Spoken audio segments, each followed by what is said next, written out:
नमस्कार और स्वागत है। आज हम एक ऐसी किताब के कुछ हिस्सों पर चर्चा कर रहे हैं जिसका टाइटल ही अपने आप में एक बड़ा दावा करता है, I will teach you to be rich. हाँ, बिल्कुल। अक्सर जब पैसे की बात होती है तो माहौल या तो बहुत उबाऊ हो जाता है या फिर डरावना। सही बात है। टीवी पर एक्सपर्ट्स चिल्लाते हैं, इंटरनेट पर अमीर बनने के 10 आसान तरीके वाले आर्टिकल मिलते हैं, लेकिन सच कहूं तो ज्यादातर लोगों की जिंदगी में कुछ बदलता नहीं। सब कुछ बहुत कॉम्प्लिकेटेड लगता है। और शायद यही इस किताब की सबसे खास बात है। लेखक का मूल सिद्धांत ही यही है कि अमीर बनने के लिए आपको कोई फाइनेंस जीनियस होने की जरूरत नहीं है। अच्छा। हाँ, असल में वो कहते हैं कि ज्यादातर एक्सपर्ट्स भी बाजार को मात नहीं दे पाते। उनका एक कॉन्सेप्ट है जिसे वो 85% समाधान कहते हैं। 85% समाधान, ये क्या है? इसका मतलब है कि किसी काम को 100% परफेक्ट करने के चक्कर में उसे शुरू ही न करने से कहीं बेहतर है कि आप उसे 85% सही कर लें। मतलब शुरुआत करना, एक्शन लेना, वो परफेक्शन से ज्यादा जरूरी है। ये बात मुझे बहुत दिलचस्प लगी, क्योंकि हम अक्सर सबसे अच्छे म्यूचुअल फंड या सबसे सही बजटिंग ऐप की तलाश में ही अटके रह जाते हैं। बिल्कुल, एनालिसिस पैरालिसिस हो जाता है। हाँ, तो चलिए इसी 85% वाले नजरिए से इस किताब के कुछ सबसे दमदार आइडियाज को समझते हैं। हम देखेंगे कि कैसे बिना हर एक रुपए का हिसाब रखे पैसे बचाए जा सकते हैं। कैसे निवेश को इतना आसान बनाया जा सकता है कि कोई भी कर सके, और कैसे अपने पैसे को ऑटो पायलट पर डालकर जिंदगी आसान बनाई जा सकती है। बिल्कुल। ठीक है, तो शुरुआत कहाँ से करें? किताब के हिसाब से पहला कदम वो है जिसे ज्यादातर लोग शायद सबसे बोरिंग मानते हैं, क्रेडिट। हाँ, क्रेडिट। मुझे हमेशा लगता था कि अमीर बनने का मतलब है ढेर सारा पैसा कमाना और निवेश करना। क्रेडिट स्कोर जैसी चीजें तो बस लोन लेने के लिए होती हैं, लेकिन लेखक कहते हैं कि ये हमारी सबसे बड़ी गलतफहमी है। बिल्कुल, लेखक का तर्क है कि एक अच्छा क्रेडिट स्कोर बनाना दिन भर की कॉफी पर पैसे बचाने से कहीं ज्यादा बड़ा असर डालता है। ज्यादा बड़ा असर? कैसे? इसे ऐसे समझिए, क्रेडिट रिपोर्ट आपकी पूरी वित्तीय कुंडली है, और क्रेडिट स्कोर, जिसे भारत में सिविल स्कोर भी कहते हैं, वो 300 से 900 के बीच का एक नंबर है। ये बताता है कि आप पैसे के मामले में कितने भरोसेमंद हैं। और इसका हमारी जिंदगी पर क्या असर पड़ता है? बहुत गहरा। मान लीजिए आपका क्रेडिट स्कोर अच्छा है, जब आप घर या कार के लिए लोन लेने जाएंगे तो बैंक आपको कम ब्याज दर ऑफर करेगा। अच्छा। और अगर ब्याज दर में सिर्फ 1% का भी फर्क हो तो 20-30 साल के होम लोन पर आप लाखों रुपए बचा सकते हैं। ये वो पैसा है जो आपकी जेब में रहेगा, न कि बैंक की। वाह, ये तो एक तरह की अदृश्य संपत्ति हो गई। बताया कि कैसे किसी ने सिर्फ एक फोन कॉल से लगभग $60 बचाए। ये सुनने में छोटी बात लगती है, पर ये एक मानसिकता को दर्शाती है कि आप अपने पैसे के कंट्रोल में हैं। सही बात है। और इसी से जुड़ा एक और जरूरी कॉन्सेप्ट है क्रेडिट यूटिलाइजेशन रेट। ये सुनने में थोड़ा टेक्निकल लग रहा है बहुत आसान। इसका मतलब है कि आपके पास कुल कितनी क्रेडिट लिमिट है और आप उसमें से कितना इस्तेमाल कर रहे हैं। मान लीजिए आपकी लिमिट 1 लाख है और आपने 80,000 खर्च कर दिए हैं, तो आपका यूटिलाइजेशन रेट 80% है। तो 80% होना अच्छा है या बुरा? बहुत बुरा। बैंक इसे ऐसे देखते हैं कि आप शायद पैसे को लेकर मुश्किल में हैं। 30% से नीचे का रेट सबसे अच्छा माना जाता है। अच्छा। इसीलिए किताब में सलाह दी गई है कि समय समय पर अपनी क्रेडिट लिमिट बढ़वाते रहें, बशर्ते आप पर कर्ज ना हो। लिमिट बढ़ने से आपका यूटिलाइजेशन रेट अपने आप कम हो जाता है, जिससे स्कोर सुधरता है। ठीक है, तो क्रेडिट स्कोर बनाना एक तरह से भविष्य के लिए एक मजबूत नींव रखने जैसा है। लेकिन कई लोग अपने आज के कर्ज में ही इतने फंसे होते हैं कि भविष्य के बारे में सोच ही नहीं पाते। हाँ, कर्ज का जाल। किताब इस बारे में क्या कहती है, खासकर क्रेडिट कार्ड का कर्ज जिसका ब्याज बहुत ही ज्यादा होता है? कर्ज को लेकर किताब का नजरिया बहुत व्यावहारिक है। आमतौर पर कर्ज चुकाने के 2 तरीकों पर बहुत बहस होती है। पहला है स्नोबॉल मेथड। Snowball method? इसमें आप सबसे छोटे कर्ज को पूरी ताकत से पहले चुकाते हैं, बाकी पर सिर्फ मिनिमम पेमेंट करते हैं। लेकिन ये तो गणित के हिसाब से थोड़ा अजीब नहीं है? ज्यादा ब्याज वाले को पहले चुकाना चाहिए ना? गणित के हिसाब से हाँ, और वही दूसरा तरीका है जिसे हाई इंटरेस्ट मेथड कहते हैं। इसमें आप सबसे ज्यादा ब्याज दर वाले कर्ज को पहले खत्म करते हैं। ये सबसे तेज और सबसे सस्ता तरीका है। तो फिर स्नोबॉल मेथड का क्या फायदा? मनोविज्ञान, साइकोलॉजी। जब आप स्नोबॉल मेथड से एक छोटा कर्ज चुका लेते हैं तो आपको एक मनोवैज्ञानिक जीत महसूस होती है। आपको लगता है हाँ, मैं ये कर सकता हूँ। अच्छा, एक मोटिवेशन मिलता है। हाँ, और ये छोटी जीत आपको आगे के बड़े कर्ज चुकाने के लिए प्रेरित करती है। किताब का सार ये है कि इन दोनों में से कौन सा तरीका बेस्ट है, इस पर घंटों बहस करके समय बर्बाद मत करो। यहाँ पर वो 85% समाधान वाली बात फिर से आ जाती है। बिल्कुल। परफेक्ट प्लान के इंतजार में बैठे रहने से बेहतर है कि कोई भी एक प्लान चुने और आज ही पहली एक्स्ट्रा पेमेंट कर दें। एक्शन लेना ज्यादा जरूरी है। बिल्कुल सही। बस शुरू हो जाए। चलिए, अब उस चीज पर आते हैं जिससे शायद ज्यादातर लोग नफरत करते हैं, बजट बनाना। हर कॉफी का हिसाब रखना, हर सब्जी का। उफ, ये बहुत थकाऊ लगता है। और लेखक भी यही कहते हैं, वो पारंपरिक बजटिंग के सख्त खिलाफ हैं। उनकी नजर में ये एक डाइट की तरह है। डाइट की तरह? हाँ, जो कुछ दिन तो चलती है, लेकिन फिर आप उसे तोड़ देते हैं और पहले से ज्यादा बुरा महसूस करते हैं। इसका समाधान वो देते हैं कॉन्शियस स्पेंडिंग प्लान, मतलब सचेत खर्च की योजना। ये कॉन्शियस स्पेंडिंग क्या है? सुनने में तो अच्छा लग रहा है। ये आपके पैसे को 4 बड़े हिस्सों में बांटने का एक सिस्टम है।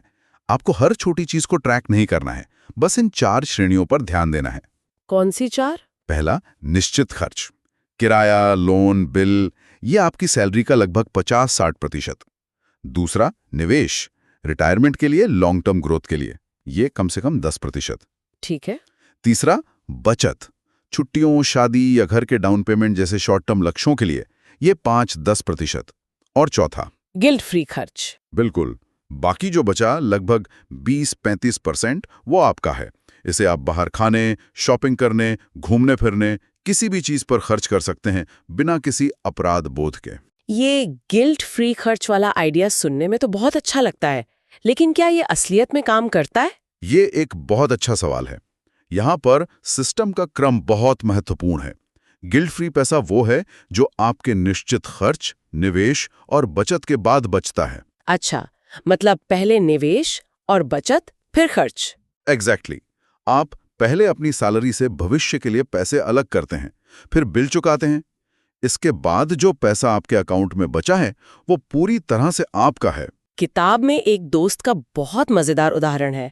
वो आदमी पार्टियों पर साल में $21,000 खर्च करता है। हाँ, और उसे इसका कोई पछतावा नहीं होता। क्यों? क्योंकि जब आप गहराई में जाते हैं तो पता चलता है कि उसने रिटायरमेंट और दूसरे लक्ष्यों के लिए पैसे पहले ही अलग रख दिए हैं। मतलब उसने तय किया कि उसके लिए सोशल लाइफ सबसे जरूरी है। हाँ, तो वो उस पर जमकर खर्च करता है, लेकिन उसने केबल टीवी या नई कार जैसी चीजों को पूरी तरह से बंद कर दिया है। ये एक सचेत चुनाव है। आप तय करते हैं कि आपके लिए क्या जरूरी है और बाकी जगहों पर बेरहमी से कटौती करते हैं। और इस पूरे सिस्टम का सबसे शक्तिशाली हिस्सा है इसे ऑटोमेटिक बनाना। बिल्कुल। ऑटोमेशन आपकी इच्छा शक्ति और आलस को इस समीकरण से हटा देता है। एक बार सिस्टम सेट हो गया तो वो आपके लिए काम करता रहता है। कैसे? आपकी सैलरी आपके चेकिंग अकाउंट में आती है। वहां से पहले से तय तारीख पर पैसा अपने आप आपके इन्वेस्टमेंट अकाउंट और सेविंग्स अकाउंट में चला जाता है। आपके सारे बिल ऑटो पे पर सेट हैं।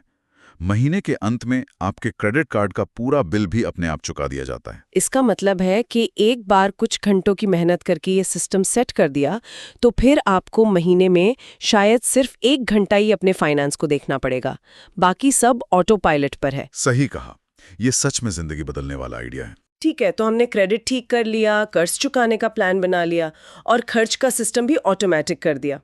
अब आते हैं उस शब्द पर जिसे सुनते ही ज्यादातर लोग घबरा जाते हैं, इन्वेस्टमेंट। इन्वेस्टमेंट। हाँ, मुझे हमेशा लगता था कि निवेश का मतलब है घंटों तक रिसर्च करके सही स्टॉक चुनना, जो या तो बहुत अमीर लोग करते हैं या फिर जिन्हें इसका बहुत ज्ञान होता है। ये निवेश को लेकर सबसे बड़ी गलतफहमी है।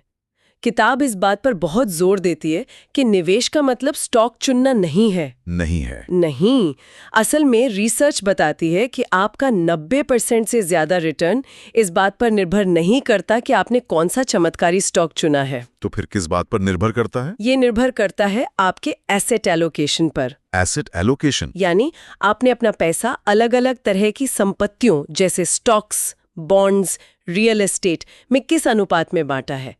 किसी एक स्टॉक को चुनने से कहीं ज्यादा जरूरी है फैसला है। तो फिर एक आम इंसान जिसके पास रिसर्च का समय नहीं है, उसे क्या करना चाहिए? किताब 2 बहुत ही आसान रास्ते सुझाती हैं। पहला और सबसे आसान है लाइफ साइकिल फंड्स या टारगेट डेट फंड्स। ये क्या होते हैं? आप बस अपनी रिटायरमेंट की अनुमानित तारीख के हिसाब से एक फंड चुनते हैं, जैसे टारगेट डेट 2050 फंड।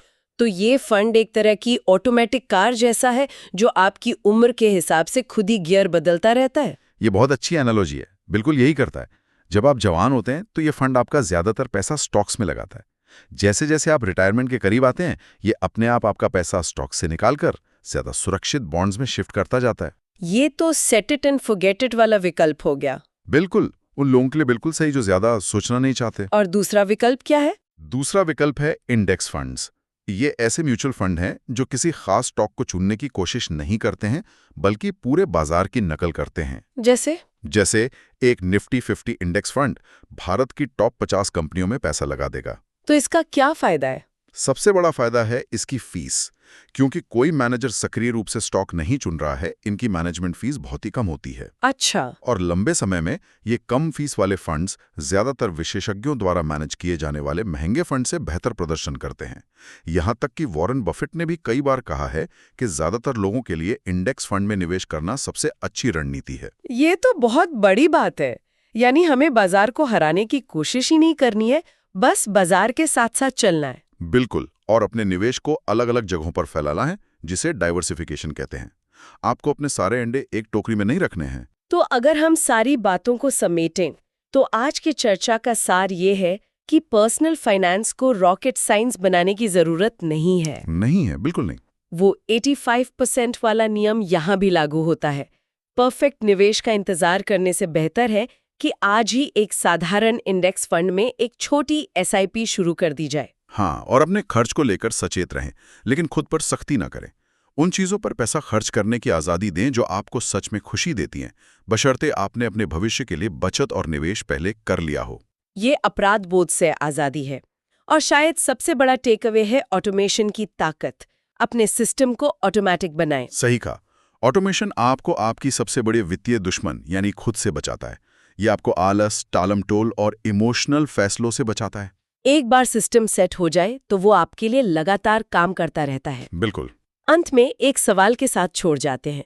ये किताब अमीर बनना सिखाने का वादा करती है, लेकिन अमीर होने का मतलब हर किसी के लिए अलग होता है। हाँ, ये सिर्फ एक नंबर नहीं है। ये सिर्फ बैंक में एक निश्चित रकम होना नहीं है।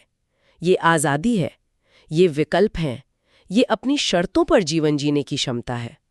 तो सोचने वाली बात ये है, एक अमीर जिंदगी का आपके लिए व्यक्तिगत रूप से क्या मतलब है?